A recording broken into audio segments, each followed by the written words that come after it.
So ayan guys, may gawa na naman tayong hard disk. Yan naman ay 2.5 pang laptop.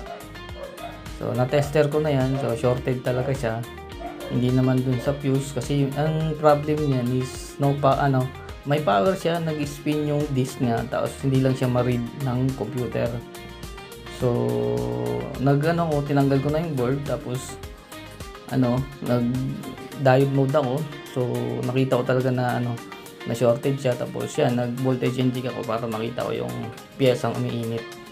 So ang nakita ko dyan is yung main board, my main control IC yung shorted. So yan yung IC na kailangan palitan. So maghahanap na lang ako niyan pag may nahanap. Pag wala, bibili na lang ako ng bagong board. Sa Shopee may nabibili, anuhin mo lang yung board number. Search mo lang sa Shopee yung board number, makikita mo na yun. Tapos pagka bagong board kasi yung papalitan, kailangan i-switch mo yung yung BIOS para ma-read niya yung files. Pag hindi kasi ma-read yung files niya pagka hindi mo synop yung yung BIOS niya. So ayan, tinanggal ko na yung IC.